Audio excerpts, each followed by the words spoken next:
இது ஐபிஎல்லா இல்ல பீக் சினிமாவானே தெரில. ஏகப்பட்ட ட்விஸ்ட், ஏகப்பட்ட டர்ன்ஸ் நடந்துட்டு இருக்கு. ஸோ என்ன நடக்குதுங்கிறத வந்து நம்ம இந்த வீடியோல பார்க்கலாம். ஃபர்ஸ்ட் ஆஃப் ஆல் ரொம்ப சந்தோஷமா இருக்கு கைஸ். ஏன்னு பாத்தீங்கன்னா எஸ்ஆர்ஹெச் வந்து பிளே ஆஃப்ஸ்ல இருந்து வெளியே வந்துட்டாங்க. இது எல்லாத்துக்குமே காரணம் ஒரே ஒரு சின்ன பையன் சூரியவன்ஷி. என்ன அடி அடிக்கிறாங்க. பவுலர்ஸுக்கு ஒரு க்ளூவே இல்ல.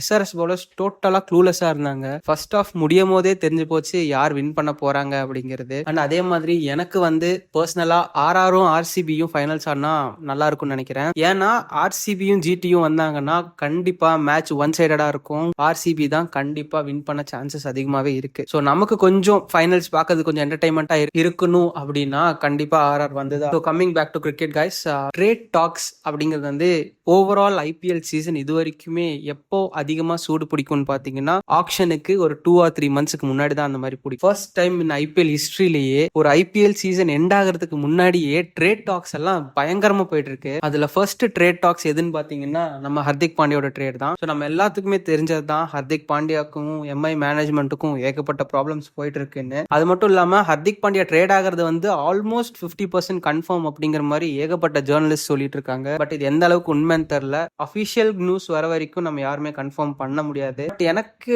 தெரிஞ்சு கண்டிப்பா ஹர்திக் பாண்டியா வெளியே போக சான்சஸ் இருக்கு அப்படிங்கிற மாதிரி தான் நான் நினைக்கிறேன். ஏன்னா ரொம்ப பேடான சீசனா இருந்துச்சு ஹர்திக் பாண்டியாக்கு இந்த சீசன். இதுவே ஒரு பெரிய டாக் போயிட்டு இருக்கிற நிலைமையில 2 புது ரூமர்ஸ் வந்து புதுசா உள்ள வந்திருக்கு. ஒன்னு வந்து திலக் வர்மாவோடது, அதே மாதிரி இன்னொன்னு வந்து குல்தீப் யாதவ். ஸோ ஏன் திலக் வர்மாவோட நேம் இப்போ வந்துச்சுன்னா திலக் வர்மா எம்எஸ் தோனியோட ஒரு போஸ்ட் போட்டிருக்காரு.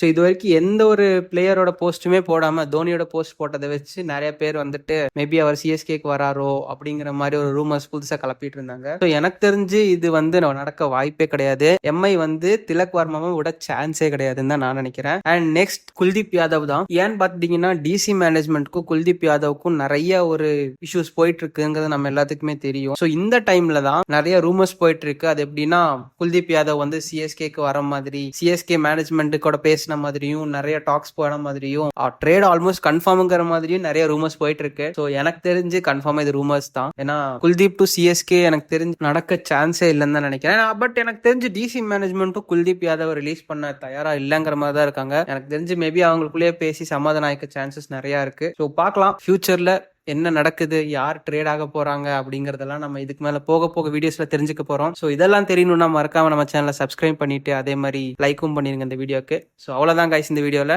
நாளைக்கு பார்ப்போம். பாய்.